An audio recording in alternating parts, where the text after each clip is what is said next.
उस समय का गीत है जिस समय सिद्धार्थ गौतम चले जाते हैं। यशोधरा कहने लगी है, हे मधुमाला बहन, हमारे पति देव तो चले जाते हैं। और क्या बोली, अरे का करे बहना कपिलु वस्तु बस के, अरे गौतम गए वन में अकेली हम कर, गौतम गए वन में अकेली हम करके।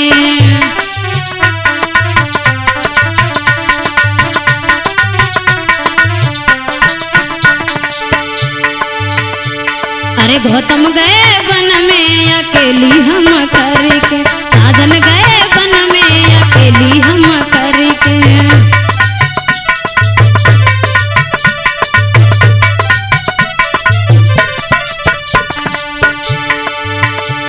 और कहने लगी है मधुमाला, दिन में दीपक जलाने से क्या होता है, दिन में दीपक जलाने से क्या होता है, आंखों में आग लगाने से क्या होता है। जब आपकी याद आती नहीं, जब आपको याद आती नहीं, तो मेरी याद फिर से याद दिलाने से क्या फायदा है। और क्या बोली, अरे गौतम गए वन में अकेली हम करके, राजा गए वन में अकेली हम करके।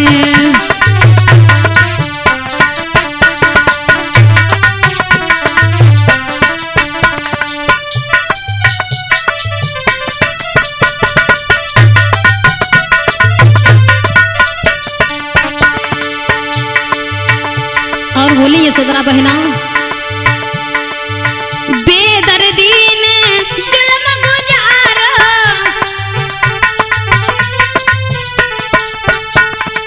सत्य ज्ञान के खोजने आ रे,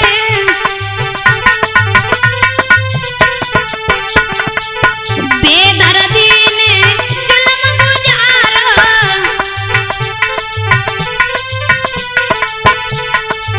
सत्य ज्ञान की खोजने आ रे।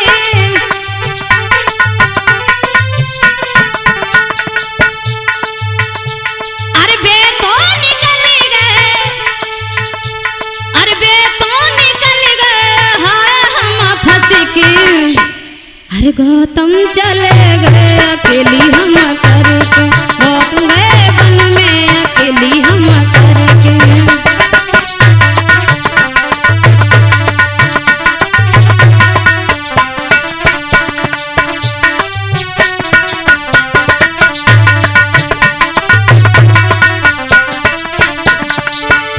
हे मधुबाला, ये सारा महल मुझे अच्छा नहीं लगता है मेरे पति के बिना। और क्या बोली, का करे बहना कपिलु वस्तु बस के, अरे गौतम गए वन में अकेली हम करके, राजा गए वन में अकेली हम करके।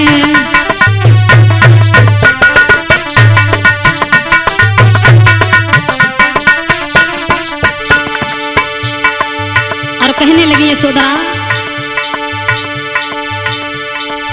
दिल की आवाज में नगमे बदले जाते हैं, दिल की आवाज में नगमे बदले जाते हैं।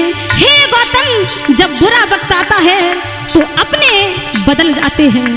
पलकों को जरा सोच समझ के झपकाना, पलकों को जरा सोच समझ के झपकाना, क्योंकि पलकें जब झपकती हैं तो सपने बदल जाते हैं, सपने बदल जाते हैं।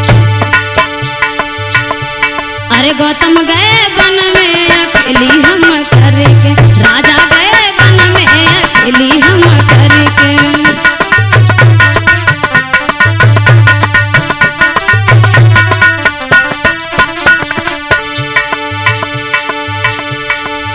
का कर बहना कपिलु वस्तु बस के, गौतम गए वन में अकेली हम करके, राजा गए वन में अकेली हम करके।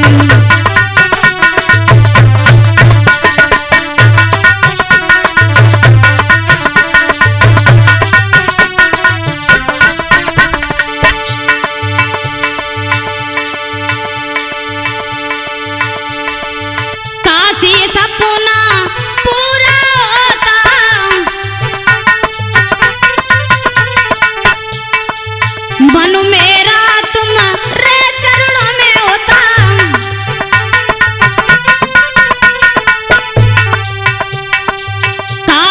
सपना पूरा होता,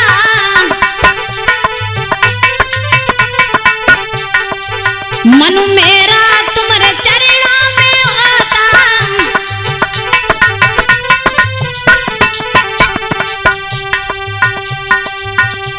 अरे सोबत चले गए, अरे सोबत चले गए अकेली समझ के।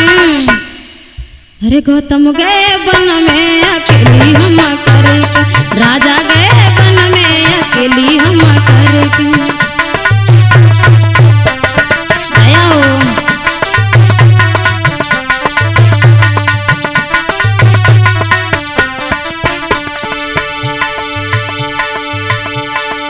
का कर बेना कपिलु वस्तु बस की।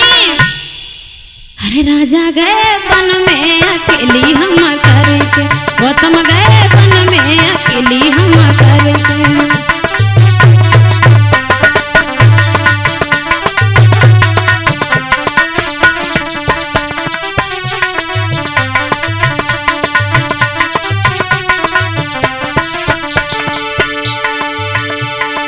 कहने लगी है सुदरा बहन, दुनिया वालों प्रीति न करियो,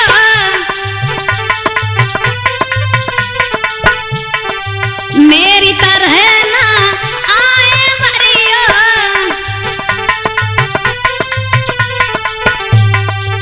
दुनिया वालों प्रीति न करियो,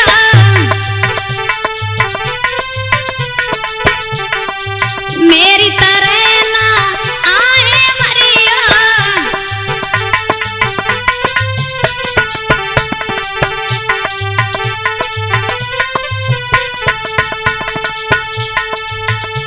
अरे सुनी चाल न प्यार बिना लाग।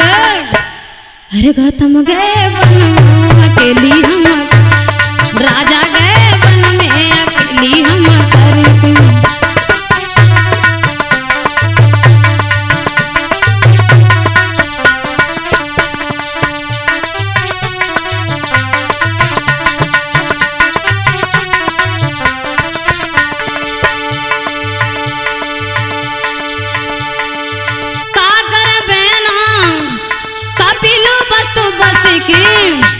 अरे गौतम गए वन में अकेली हम करके।